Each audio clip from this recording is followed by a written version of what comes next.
right, all right. Thank you, everyone, for tuning in at the New Heights podcast. Today, we have the amazing Diana with Dotted Ink Studios, and I'm so excited to have her here today.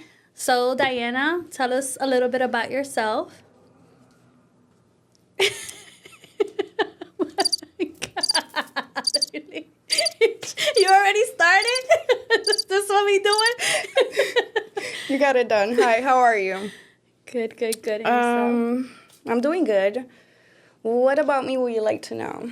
I want to know everything. Oh, shit. Well, let's start with what inspired you to become a tattoo artist? How did that become? So I was in college. We're going to go way back to 2016. And at the time, I really didn't know what I wanted to do for a living. I went down to New York. My daughter's father got done a procedure. It was called micropigmentation. And that's where it started. I just saw how he lit up with the results of the procedure. And I was like, I could do that. Because I've always liked to be around people and like try to help them feel better about themselves. So for me at the time, I felt like that was it. So that's how I started. I started with cosmetic tattooing. And from there, I started evolving. And that's where we at today. Actually, today I'm doing artistic, not just cosmetic. I'm actually experimenting with art. And it's far more exciting than cosmetic. And when you say hyperpigmentation, is that like for the hair? The hair tattoo. Okay. It's micropigmentation. So it's the illusion of hair. And it looks like hair, but it's not. And it's permanent. It's like semi-permanent. And then I started doing like eyebrows. Eyebrows I didn't really like too much. And I kept adding those bells. I kept adding skills. And today we doing fine line tattoos. We doing geometric tattoos. And I don't know, things that I didn't know I could do. That's amazing. So you definitely kept growing from that. And you being a woman, how do you feel like in the tattoo industry? Like what challenges have you faced and how have you overcame them? I think as a woman, every field it's going to be competitive just because in general we have so much to prove. For me, it was mainly the fact that I was just a cosmetic tattoo artist. So rumors, I heard others like, oh, she know nothing about art. What is she going to do? Can you draw? There was a lot of negative stuff coming at me, but I didn't care. I just pushed through. I feel like as a woman in general, we need to push harder. Definitely. Twice as hard. Mm-hmm. Do you think the tattoo industry is becoming more inclusive for women?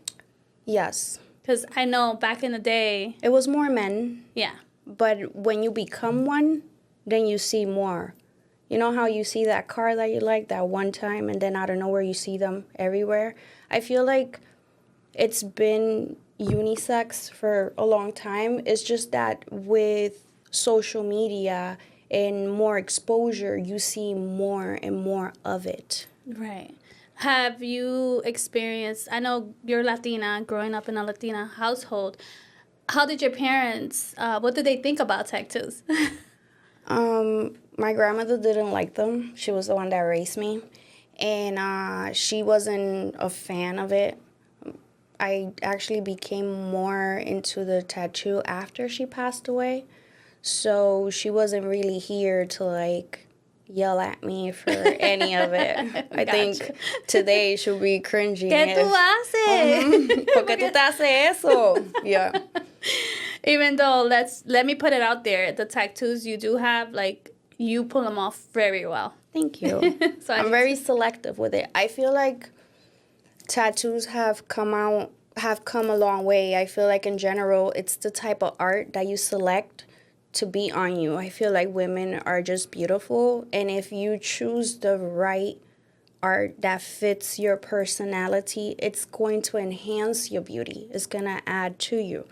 I work with a lot of young girls that come to me and they just want a tattoo, but they don't know what they want. So I ask specific questions, I look at their style, and I start suggesting here and there what I think will fit them best. And 90% of the time, it works. The other 10% goes somewhere else. Right. You can't please everyone. You really can't.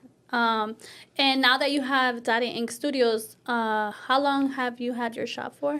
So I started in this particular location 4 years ago. Okay. And then as the years have gone by, I've added, different artists with me. So now it's like a total count of 5 of us.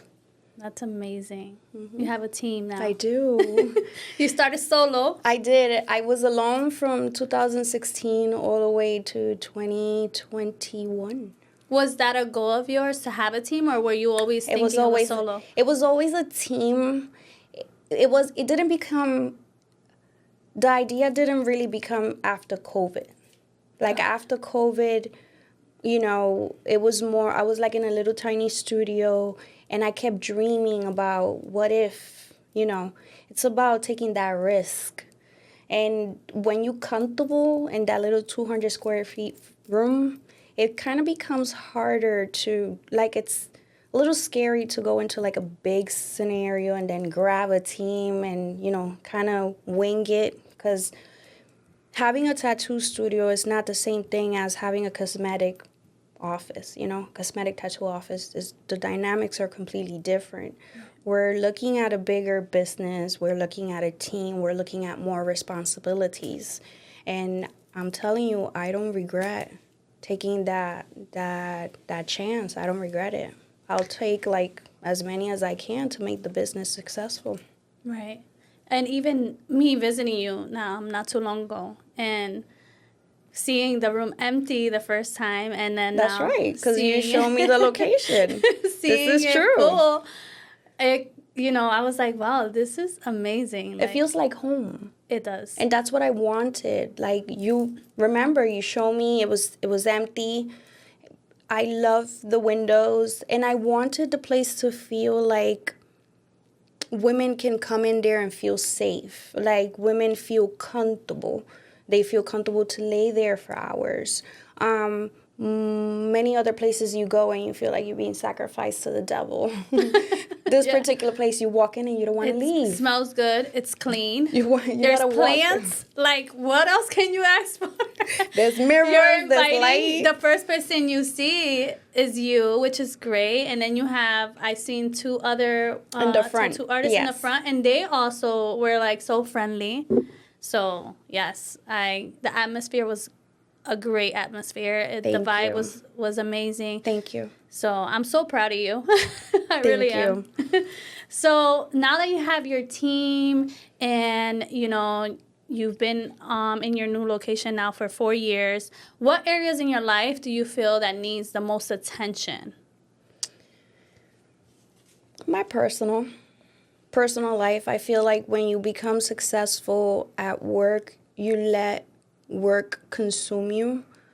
It becomes more like an obsession. It becomes more like you want to better yourself. You want to be better than yesterday. And that right there makes you, neglect your personal life. So I feel like for me, I already have reached the goal that I wanted. Now it's time to set new goals. Now it's time to focus a little bit more on the personal life, and focus a little bit more on what Diana needs versus what Dotted Ink should be. And that's where I'm struggling still, because I am very much obsessed with what I'm doing. It's what brings happiness to me. And I'm really in love with it. Like, I'm really happy with it. So how do you take away from what makes you really happy to what makes you a little bit more healthy and, stable? Right. And then you do have a daughter. I do. That little brat. How old is she? She's 10. 10 going on 15. Of course. That's a lot of sass going on right now. Yes. But you also know how to balance work and daughter. Yes. So she in that aspect, she's my priority. And my clients know that. Like, whenever I can't do this, I voice it. It's, I'm a single mom, so my daughter always is going to come first. When I mean personal, it's like, the dating and the other stuff. All that stuff that we forget about sometimes. We sure do. So caught up in the business. We sure do. But, what I can say is when you do find the balance, it's never going to take away from what you love and what you're passionate about. It should enhance. Correct. So. But, you got some work to do. I do. You have some work to do. Where is a defining moment in your life that, that you can say, this is what shaped me, this is who I am because of this? Like, what moment do you think? Did I wake up? What moment did I woke up? Because I'm sure you've had moments in your life where, we all go through phases. Was like one moment that you can say, this is who I am, this is what I want, and nothing more, nothing less than this. It was heartbreak. It was a sudden death that really shaped me into the direction, where I'm at today. I used all the pain that I was feeling at the moment to become a better, stronger version of myself. And I could tell you I just turned 40, and maybe a year and a half ago, I really figured, I really established what I want and what I need. But there's a difference between want and need, right? I have everything that I need. So now it's more like, what do I want? What does Diana want? And that's where we at. I feel like for me, it was more understanding time and the time that you have with certain people and how sudden things can happen that pretty much mold me to who I am today. It was heartbreak. It was just simply that. Overcoming that and just appreciating every little thing that comes at you and the times, that you spend with certain individuals that pretty much make me who I am today. That's deep, and I appreciate your vulnerability. I'm sure it wasn't something easy for you to even experience for no one. We forget sometimes that we're not gonna live eternity. Sometimes I feel like people forget every day. Yes. And we shouldn't. I feel like time is the most important thing, and we have to be very wise how we spend it. And we all forget that we're going to eventually get there. Unexpectedly sometimes. Yeah. So we can't take anything for granted. Right. Mm-hmm. Absolutely. And have you ever had moments of doubts? I'm sure you've had your challenges, but have you had your doubts, I don't want to do this anymore, I'm done with this? Because I know I have. every other day. I could say any time that it becomes difficult, yes, you think about not quitting. I'm not a quitter. But it brings me to those doubts. Am I good enough? But that's how you become better. You can't tell me that you're going to step out there and think that you can do it all or that you have it, because we're learning creatures. We learn as we go. So for me, there's certain stuff that I stay away from. But people when you say certain things in terms of the art, I'm talking about straight tattoos. Right. So that's the one thing that I find challenging at times, because I know where I want to go, I know what I want to do, but do I have it? Right. And that's where it comes back in the day when I had these people saying, "Oh, she can't do that," and then I'm yes, I can, but should I or shouldn't I? So that's the only doubts that I get, and then like you said, I just put it to the side. I don't do it. I'll come back to it when I feel like I'm ready. And I haven't been there yet. I haven't gone back yet. And what I'm talking about is like portraits, like realism, like the type of stuff that I like to do. But I'm not there yet. So I know that I have to work myself there. Right. But you'll get there. Of course. You know you will. Of course. I have no doubt about that. And, if you wasn't a tattoo artist, what do you think you would have become or I would have been doing? a lawyer. A lawyer? You want to fight for people's rights? What? I would have been a prosecutor. I'm being serious. Oh, no. Yes. It's what I wanted to do. Yeah? I remember going into college. It was criminal justice. And I wanted to go that way. I wanted to go towards the law. I turned out the complete opposite. But I know. That is the complete opposite. But that tells you that not all the time you're going to, we grow up to think that we're going to be something. And then we turn out to be great on other things. Right. But yeah, I would have been a lawyer. But to me, I still think even when, like you said, like we were speaking before the podcast, that when you have young people that come into your shop and want to get a tattoo, you like literally... I fight. I fight every day. You do a whole yes. interview on them as to why you want this. And I've had people that come in that are first and most 18-year-olds to 25, right? So I don't do beneath 25 face, neck, or hands. I don't. I feel like an 18-year-old, unfortunately, shouldn't get these tattoos because they don't know where they want to take their future. At 18, you're still trying to figure out whether you want to still live at home or not. At 22, you might start to experiment or, I want to become independent. How are you going to approach certain things when you have a heart in your face? Or you have a finger tattoo of you know what I mean? I'm fully tatted and I still don't, I haven't done certain things because I have a daughter and I have to go to school and I have to go to meets and I have to meet with teachers. So I'm being mindful, not for me, I don't give three fucks, I want to be fully tatted. But for her not to be embarrassed, then, I show up looking presentable. I still could show up to places and look, tasteful. Right. And this is even advice. So, all the younger people, I can say from experience, do not get a tattoo at an early age. Because I have had my first tattoo was 17, 21 years carrying around with a tattoo that I dislike. And now after 21 years, I'm going to be visiting you this week. And we're going to get it covered. We're going to do a great job. And I'm scared. But nervous. This is as you should be, because it's a commitment. And it's something that you already hate. You already had a bad experience. But you're in good hands, and I'm going to make sure that you're going to love the outcome of your cover-up. For the young people, they could get tattoos. I just say just be mindful. Pick something that's tasteful, and, you got plenty of body. Hide it.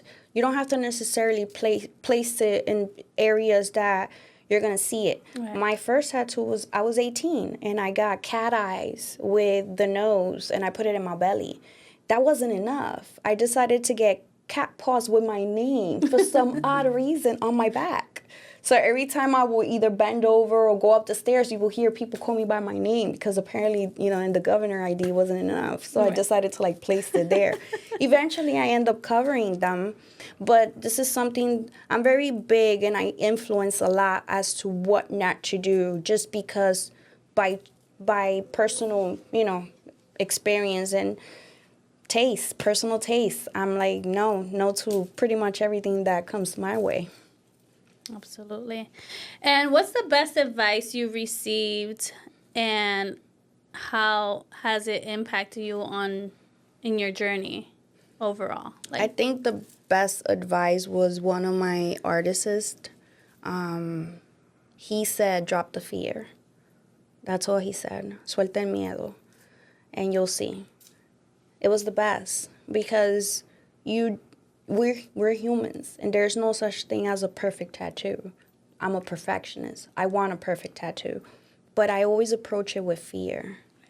And he's like, the moment you let go of that fear, that's where you're going to start experimenting. That's where you're gonna find your what you like, what you dislike, how you want to do this, and that's where I'm at. I dropped the fear, and I really, when I sit down with my clients, I'm very forward. I can do this, I can't do this. How do you feel about this, and how can I shade it that you will like it? Do you? So I get really deep into it. That way, there's no disappointment from each and one of us. Because one thing is to get a tattoo, but I have to like it to be able to do it. Because if I don't like it, you're not going to get the best of me. So I emphasize on that a lot. This is why I have the team. Because a piece that I don't like, my teammates might. Right. And my teammates might be able to do it. So that's how it works for the business. Right. And as it should. You should know your weaks and you should know your strengths. Correct. And just like walking into a restaurant, when I see a big menu, I'm like, yeah, there's too much going on here. Maybe they don't specialize in certain things, and maybe I'm not going to get the best tasteful meal. So seeing, like, even talking to you, and you asked me, what do you need, what do you want, and you knew exactly who you were going to send me to. You weren't like, oh, yeah, I can do that. No, you were like, I have someone in my team who's going to take care of you. Correct. So, and I feel like in this particular field, we need to be honest. A tattoo is not a nail. Like, it's not, you're not threading eyebrows. Right. It's not something semi-permanent. It's permanent. So I feel like in general, we have to be more honest when it comes to tattoos, what you could do and what you cannot do. That way you don't have predicaments in the future. That way nobody's bad-mouthing you in the future over, oh, this person did this and look how it looks. So, yes, I'm always going to be honest when it comes to what I can do and what I cannot do. You know, I know, where I stand. That's amazing. So is there anything you want to share, anything upcoming in your life, or? I want more. I definitely want more. I'm in love with it. I've fulfilled it. I've completed the goal. Now it's what's next. What's more for you? What's more for me? I don't know. I want a bigger team. You want a bigger team? I want a bigger location. Do you feel like you outgrown the location? Yes. Okay. I have. I feel like it's a pretty nice space. It is a nice space, but with so many of us, and when we do events, it just gets so full, and we struggle a little bit with the parking. And I feel like I'm ready, but like I said, baby steps. Baby steps. I definitely want more. I just don't. I haven't established really what the more is, but I'll find it. Mm-hmm. It'll come, just like your team came. I'm sure, like anything in life, people come into your life. Sometimes you're like, I wonder why I had this, meet with this person, and then the puzzles start fitting together, and then you're like, okay, this is why I met this person. This is why I needed this person. And I think in life in general, in personal and business, that's how life works, like a puzzle. Everything just comes together. It really does. But it only takes certain people to notice those things. I feel like for us, because you're a business owner, we're hustlers, so we can identify when an opportunity is there, and it's all about taking it, So to everyone that's trying to do something, I always say, stay awake, be kind to everyone, and be focused. It's gonna happen. If it was easy, everybody would be doing it. Absolutely. It's not. It's really not, but it's not impossible either. Mm-hmm. Well, Diana, thank you so much for being here. Thank you for having me. I appreciate you. I have watched you grow from social media, from when you first saw the space that you're in now. You were so adamant about it, like, this is what I want. You better help me get this. And you're a go-getter. And I'm so proud of you. You're a great mom. Thank you. And I wish you nothing but success in both your personal and business. Thank you. The same good energy to you. Thank you. Talk You're soon. Welcome.